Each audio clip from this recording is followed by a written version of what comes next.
Hi, this is Jane Espenson. This is my episode of Angel. I have a shared story by credit with David Greenwalt and the teleplay credit on this episode.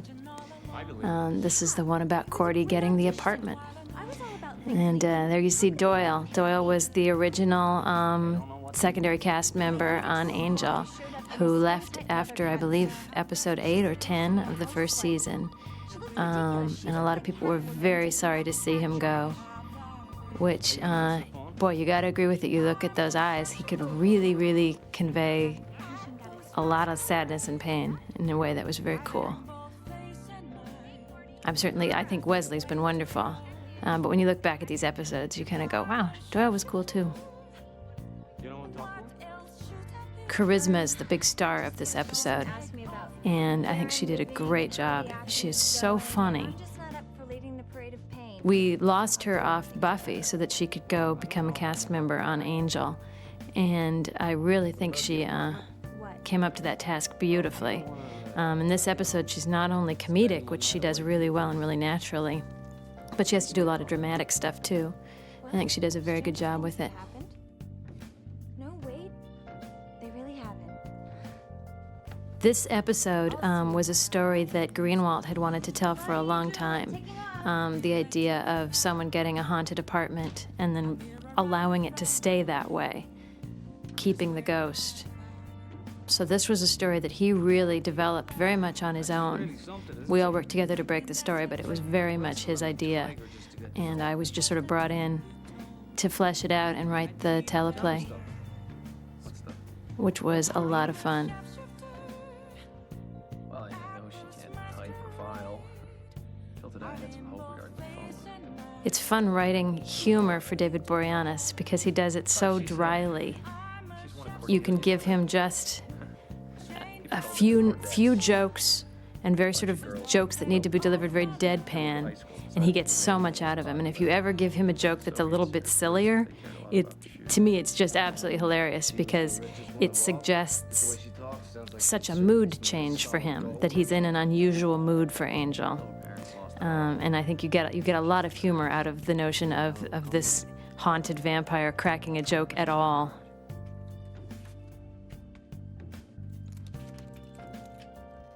You see the horrible apartment that Cordelia lives in. I like that because that happens to me. You try to pull the key out and you bang your elbow. I was very pleased with this, how they genuinely made this apartment look unpleasant. A lot of times on TV, you ask for something to look unpleasant, and it still looks like better than anything you really get in real life. Yeah, well, of course. You always feel a little guilty as a writer when you have a character talk to themselves. But there are situations where we all do it. Pretty much me alone in my apartment is a running monologue all day long.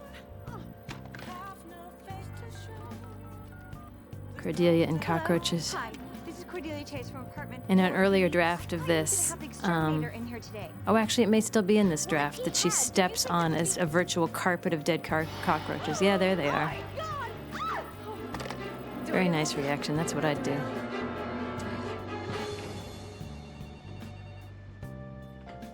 It's kind of nice, you're in trouble. Doyle's got this crush on her. We were trying to sort of gradually have her warm up to Doyle. The first person she tries to call is Doyle. Writing for Buffy and writing for Angel are different. They're quite a bit different because even though I'm generally asked, when I'm asked to write stuff for Angel, either to do a rewrite or write a specific scene or even to write a whole episode, generally I'm assigned stuff that's got humor in it. So it's closer to the Buffy scripts that I write than a lot of the Angel scripts that I don't write are, if you follow that. But it's a slightly different kind of humor, and it's a darker kind of humor. And it's an adjustment every time you write a little bit of Angel. But the main ingredients are the same. You want to write jokes that come out of character, a joke that only that character would say. So we have to keep, all of us on Buffy are constantly watching Angel and being involved in the breaking of Angels and discussing the Angel episodes so that we can keep keep fresh on those characters. So when we're asked to write for them, we write for them naturally. It's still an adjustment. I was very happy with how this particular demon, his name is Griff, I was very happy with how he looks with those spines on his jawline and forehead. I think he's a very cool looking demon. I would love to see more of that particular species. David Greenwalt came up with that move where Doyle pretends that he's going into the drawer and instead pulls the drawer out and hits the demon with it. I thought that was a particularly splashy and dramatic move, and it worked really nicely. I wish I'd thought of it. Who knows, 10 years from now, maybe I'll create my own series and I'll be able to use that move in something. God, Angel, it's so terrible. I love this. I believe it was my idea to have him wet, fresh out of the shower. I am the lowest of the lowest. And I like how it turned out. And the fans were very happy, for some reason, with having him almost naked and dripping wet. My apartment, it's like the barrio or She's talking about the cockroaches, and she does a little gesture over her head where she says that they're all creepy and they have antlers, and she sort of waves her little fingers over her head. And I think that's very cute and pretty much exactly how I pictured it. It's always a shock.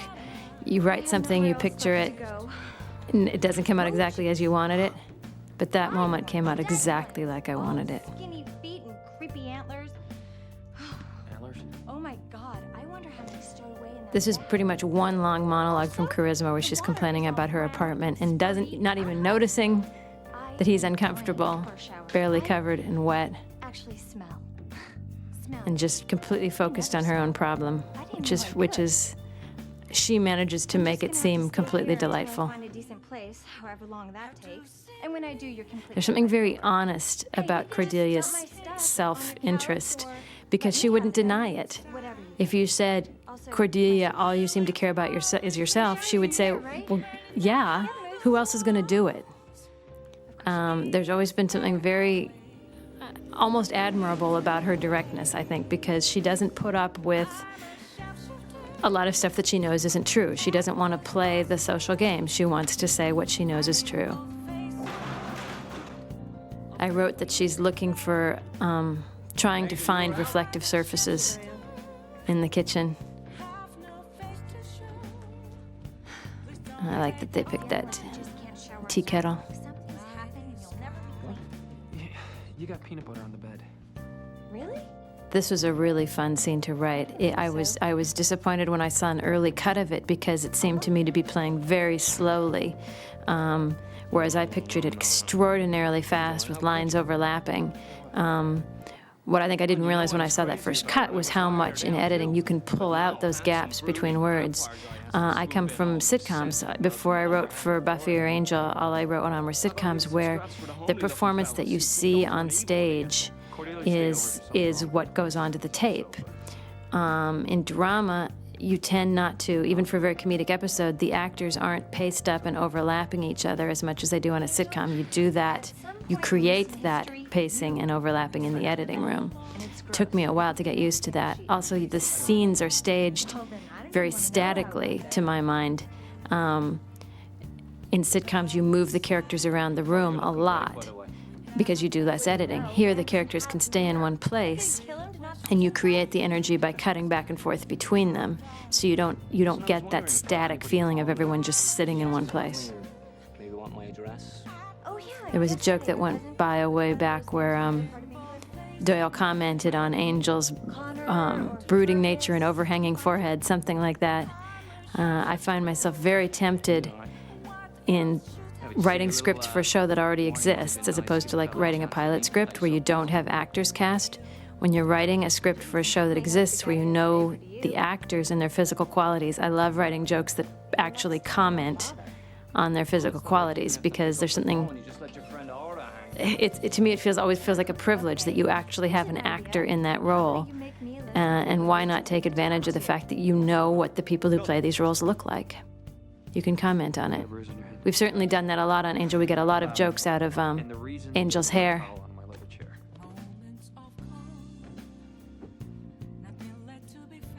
There's a line in the scene where Angel says, "I don't eat." which isn't really true. We've seen vampires eat. Spike on Buffy eats all the time. It's a little bit of a license. I think vampires don't get nourishment from human food, and they don't really taste it. The episode, I think it's called I Will Remember You, where Angel gets a taste of being human. He can taste food, and it's the shock to him, like he'd forgotten how good food was when you're human.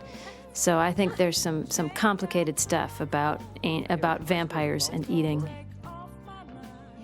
And I hope we've been consistent in it, but this is the kind of thing where you, sometimes you aren't, and the fans will always catch you. The nice thing about that is if you make a mistake like that about reflections or invitations or any other aspect of vampire life, the fans will generally solve it themselves because they want it to be consistent because they want to believe that this is a real world. So they will find an explanation that makes everything that they've heard be consistent. It's very helpful for us. You know, it's not nice to trick people. You gonna tell me what's going on? I don't remember if the line was in my first draft. I don't know if it stayed in the last draft of when Doyle runs around and Angel is there before him. That Angel says, I lurk fast. I always liked that line. And the debt goes away. It's a system of checks and balances. Some of your checks and balances. There was a reference in the previous scene to Back to the World of Buffy, which I always like doing. Even though there's a way in which the Angel and Buffy shows exist in sort of diverging universes, they started out in the same world, but the more Angel establishes its own world, the more it feels separate from the universe of Buffy. But this was an early episode of the first season, and we saw Cordelia's high school diploma, and we saw that it was a little charred, which I thought was a nice reminder of the events of graduation day, when we saw the Sunnydale High School explode. This is a cute moment where Angel does not want Cordelia living in his apartment with him, that he makes the deal with Doyle. I'll trade you problems. If you help Cordelia, I mean to say, get out of my life, I will help you with your debt problem. This is a quick little montage of bad apartments, each one worse than the one before it. As I look at it now, I wonder if it should have been quicker. If these moments should have been more of a montage and less of three little scenes. Oh, we don't believe in barriers. It's the first rule of the great leader. You can come to meetings if you want. But it works nicely. And there's a line in this particular scene where Cordelia says, my urination just hasn't been public enough lately. And I love that line because it's a little shocking. It's not a word you'd expect to hear Cordelia say, but it's pure Cordelia. It's just right out there saying what she's thinking. You think about that while you look, okay?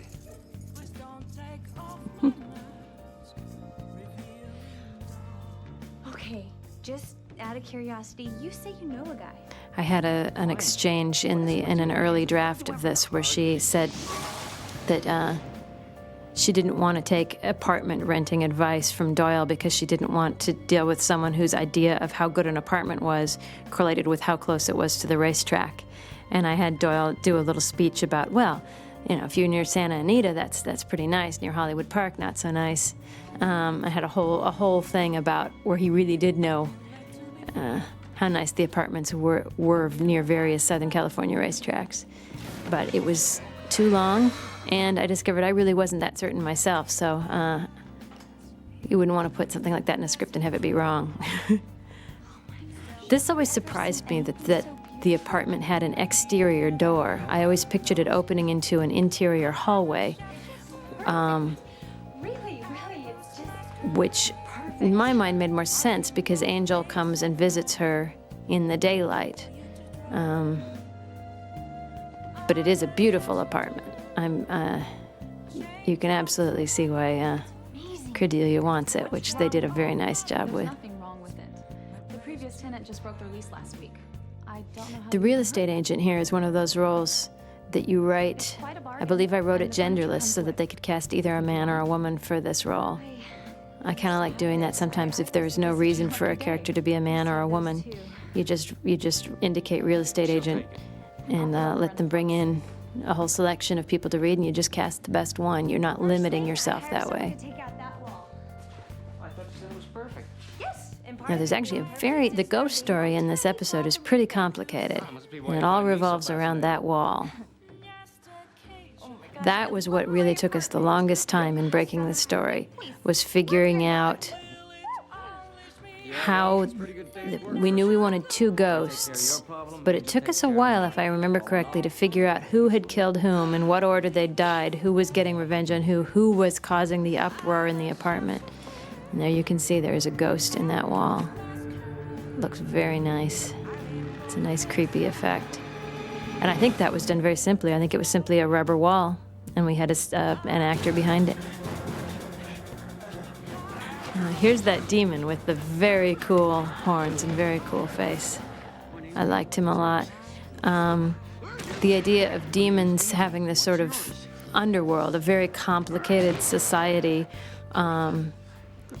where they live human-like lives and have human-like concerns, is something that's very different in the angel world than the Buffy world. We see characters like Spike, particularly vampires, who live in the human world and have to steal things or go shopping or and find their food and worry about money and things like that in the Buffy world occasionally, but much less. In the Buffy world, demons tend to just sort of pop up and go grr, and they exist in the Buffy world frequently as metaphors for human causes and human conditions, human concerns. Whereas in the angel world, they themselves live human lives. They're both very cool. They're both exactly what you need for the style of stories on those 2 shows. On the other hand, But it's an interesting difference. In Angel, you are much more likely to have sympathetic demons who are not evil. In Buffy, all else being equal, you can assume that a demon is evil. On Angel, you really don't assume that. There was a whole episode that had to do with Angel killing a demon who appeared by all evidence to be evil and who was not. And Angel ended up having to take his place as a champion of someone who needed protecting. You have to be very careful on Angel that you kill the right guys.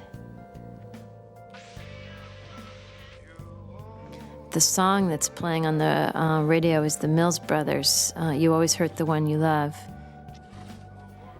I did not think of that song myself. I was thinking there's a Peggy Lee song, Why Don't You Do Right, from approximately the same era. That's a very angry song. It actually has a line in it, get out of here, bring me some money too. That's quite harsh and angry, and I kind of wanted that song, but I knew it didn't really tell the story of the relationship between our 2 ghosts. And so I was talking with my friends trying to come up with a song, and my friend Michelle remembered You Always Hurt the One You Love, which is just perfect. And I'm very happy with how it's used in this episode. Can I ask you something? This is a nice conversation between Angel and Doyle about the way Doyle lives his life. A really nice thing about the Doyle character was here he is. He's supposed to be Angel's guide in a way. He's the one directing Angel in how to go about his redemption. His conduit to the powers that be, and yet Doyle is so lost himself and has no idea how to go about fixing his own life. You don't have to do it this way. He's a very nice character.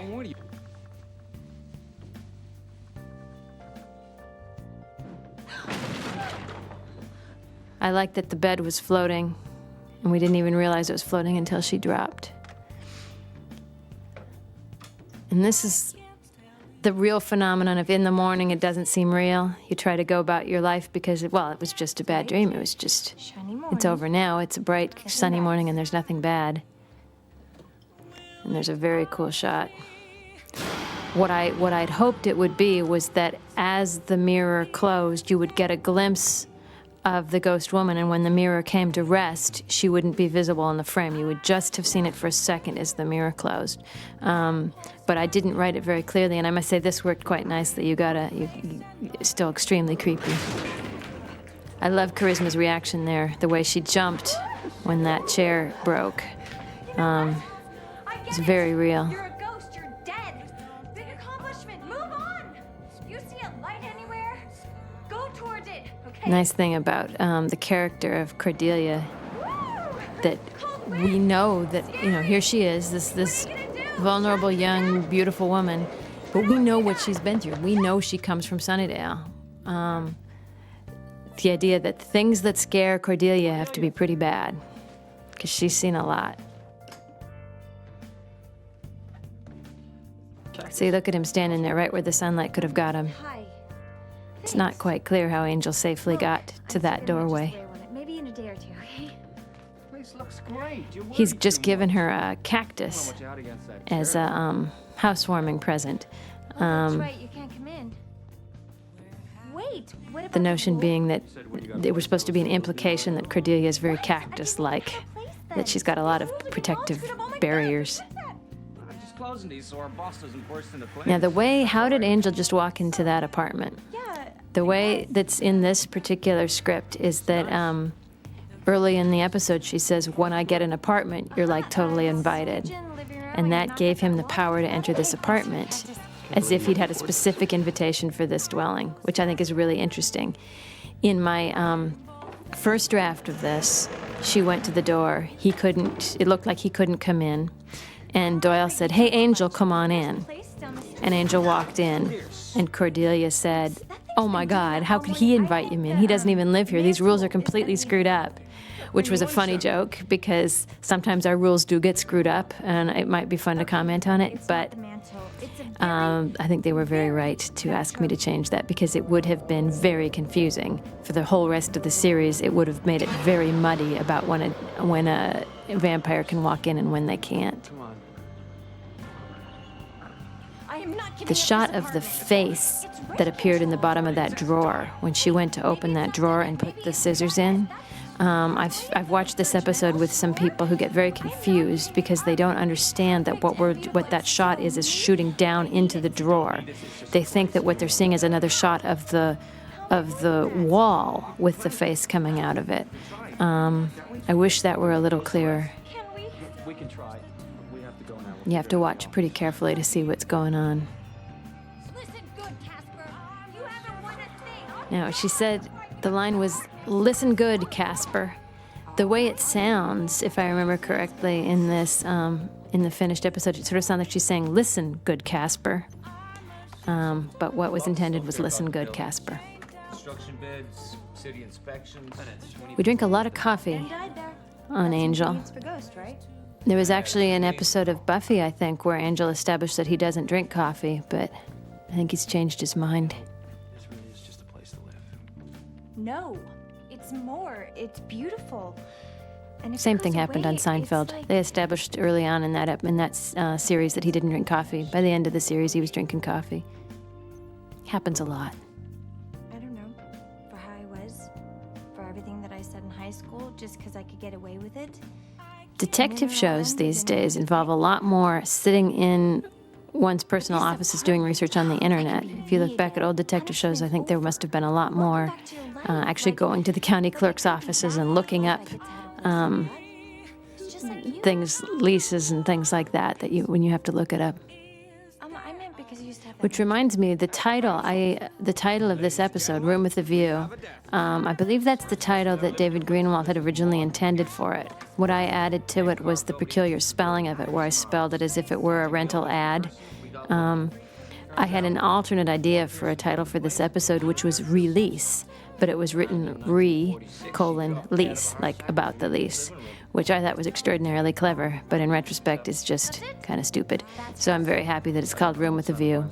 Ghosts are usually. It's her. I know. I intended it to be, like I said, an apartment off an interior hallway, so I pictured it as being sort of up in a high-rise building where it would have this spectacular view of the city. Do we need bile? I don't know if we can get everything. They're finding information about that building. Does the spells all all the time. I can get the stuff from him. Oh, goody, another Doyle's guys. Tell me, is this There was some the things guy here who where Poltergeist Delicious apartment?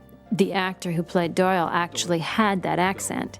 And what we discovered was that sometimes it would make lines that we thought would sound very clear actually a little incomprehensible because of the loss of the TH sound.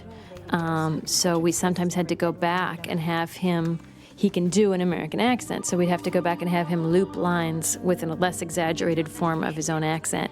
So there was a line in the previous scene where I believe he said, "Ladies and gentlemen, we have a death." But because that came out, "we have a debt," it was, you couldn't tell what the heck he was talking about. So I believe that's when we had him go back in and re-loop it with the TH sound. I think some people felt, some of the fans, I think, felt that his accent sort of came and went. That wasn't because of how he was doing it. That's because we would have him sometimes not do it on purpose because you just couldn't understand it. I did not do any research for this episode that I remember.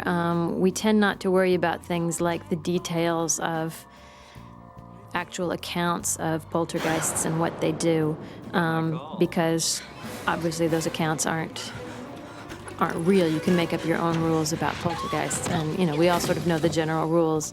And it's much more fun to give our particular ghost their own individual quirks, I think, than to sort of make it fit historical accounts. I definitely believe in doing research when you need to, when you want it, when there's something real, you want to really get it right. When you're making up demons and ghosts, I think it's much more fun and creative to make up your own rules, as long as you're consistent. So our vampires have extremely consistent rules, but I like that certain things, garlic doesn't really seem to do a lot against our vampires, and we're pretty consistent with that. And I like that we don't have to, and they don't turn into bats and they don't turn into wolves, other than Dracula, who appeared in an episode of Buffy. I kind of like that we had the freedom to make up our own rules, and as long as we're consistent within them, that's how vampires work. Detective Kate Loxley, who I always think is just so extraordinarily beautiful. It's always a little startling to me to see her there in her drab police surroundings. Unavenged murder. Sounds like. There haven't been any deaths the same. She was, there were times at which there were plans to have her be a love interest for Angel, but I think she's much more interesting when she's opposed to Angel. Kind of I mean, you see a little bit of tension, particularly in this scene. They're a little uncomfortable, or at least she's a little uncomfortable around him. It was my intention when I wrote it, because she's attracted to him, which I think makes it even cooler that they're now sort of, see how uncomfortable she is with him that close? I indicated that in the script, so we would get the feeling of her attraction to him. And now that after there was the issue of the impaling on the rebar that happened in a later episode, and she started turning against him, I think it's much more interesting if you realize that they started out with an attraction. Angel does not apparently own a cell phone.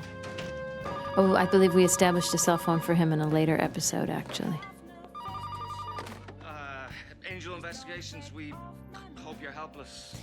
I established in this episode the slogan that Cordelia uses to answer the phone. Earlier in the episode, we saw her answer the phone and say, Angel Enterprises, we help the hopeless. And it was Joss Whedon's idea that when Doyle answers the phone later on, he says, we hope you're helpless, and he gets the slogan wrong, which is a joke I liked. It happens extremely often that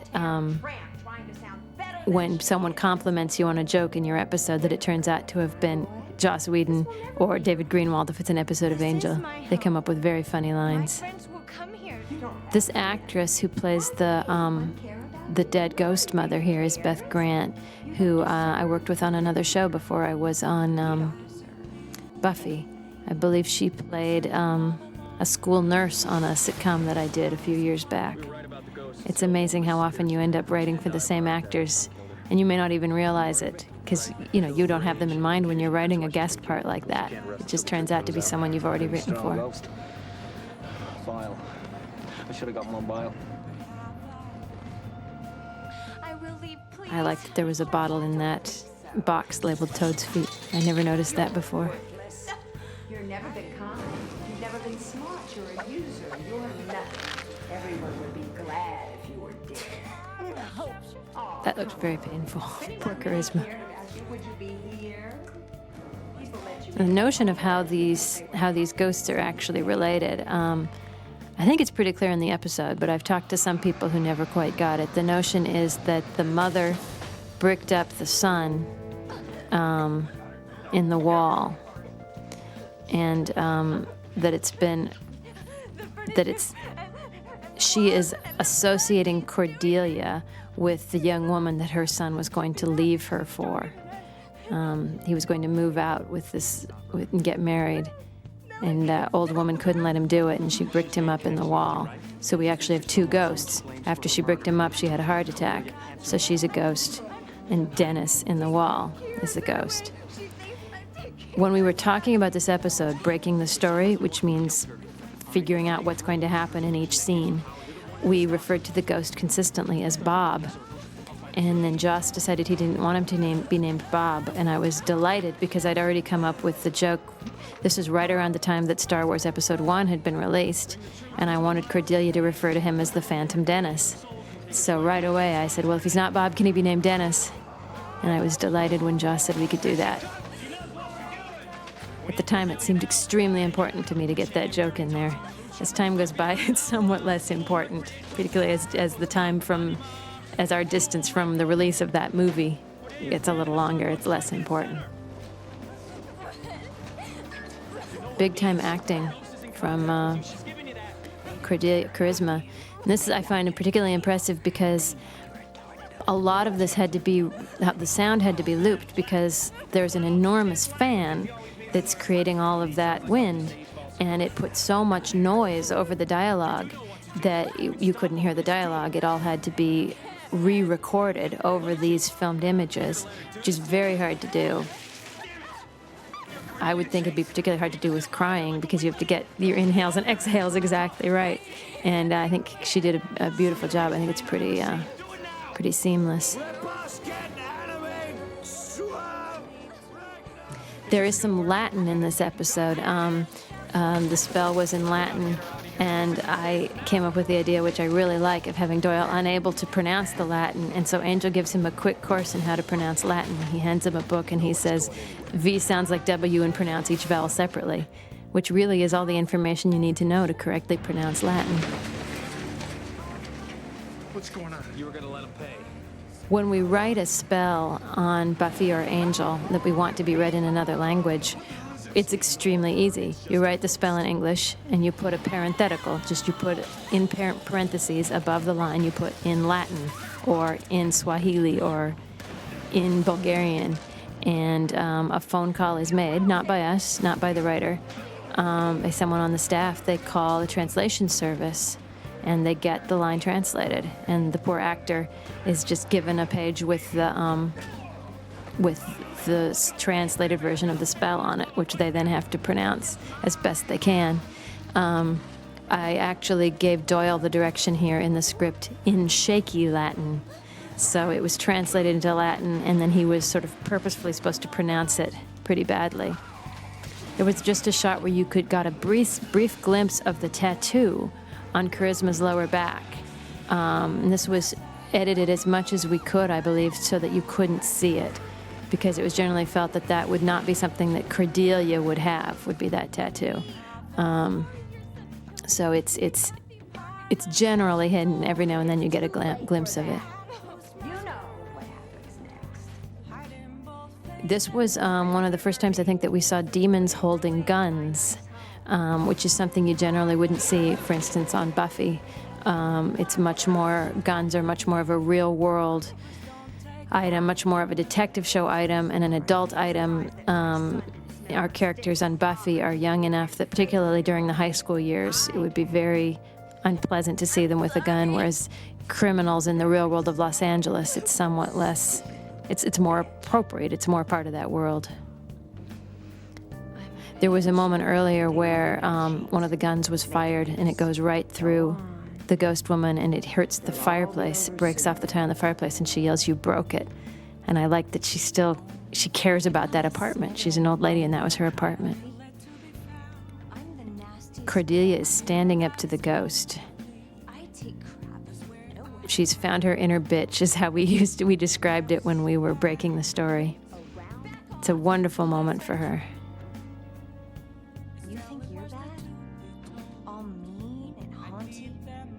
Picking on poor, pathetic girls, She's a very strong character. ready to haul your And you forget that sometimes, and it's really, because we really broke her down in this episode. We had her giving up, and then it's always a wonderful triumph when after a moment like that, someone gets to come back. This is I like the way the A and B stories came together in this episode. The A story is the Cordelia in her apartment. The B story is the secondary story, which is Doyle and his thugs. And I always like the structure of episodes in which the A and the B story unexpectedly come together.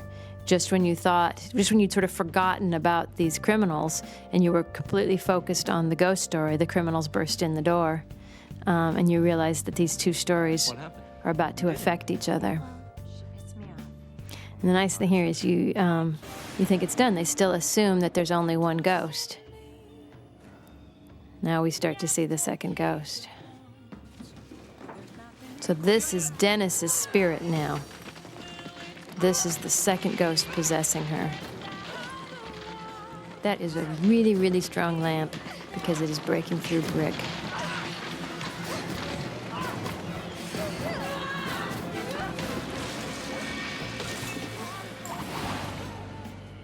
It's a very clear shot of the skeleton. It might have been nice if it were sort of farther back and more shadowy.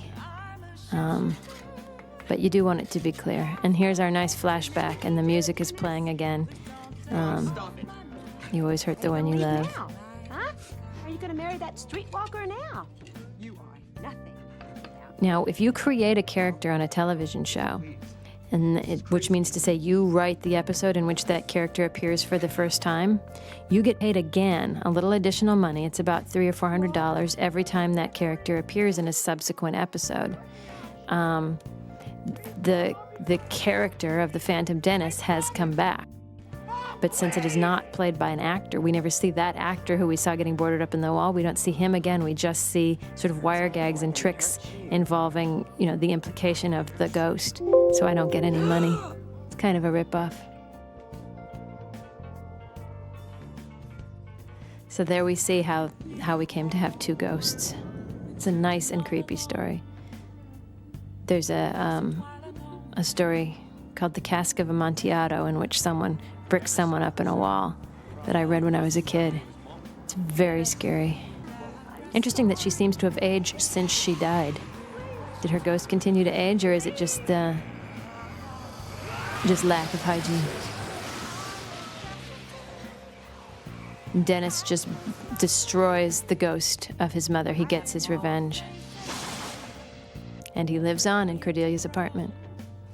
And he's a very sympathetic character. He has his only ill will was toward his mother. He's actually a gentle guy who we see be very supportive of Cordelia in coming episodes. I hope we continue to see him.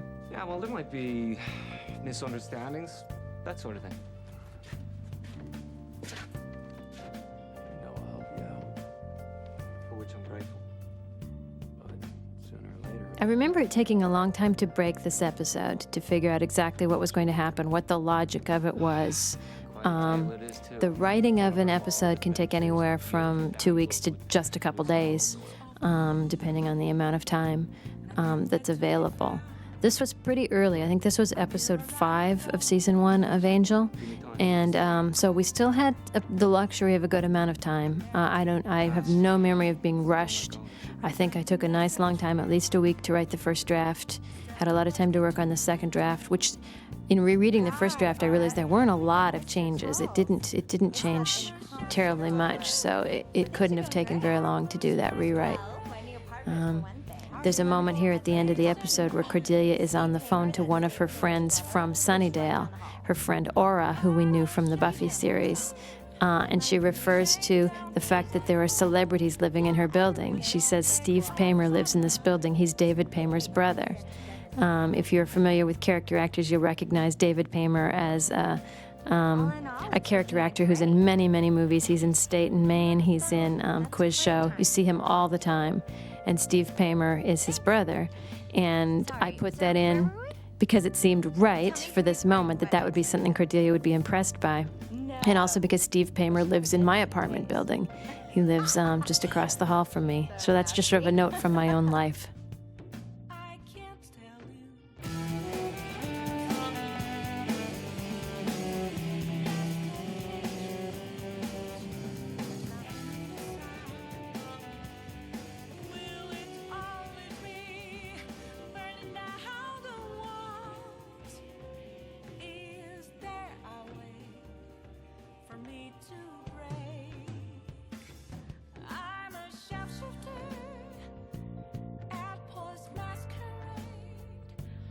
Don't forget to send your purse to Kate in the comments and smash that like button. Thank you for watching. Like, share, and subscribe. I'll see you next time.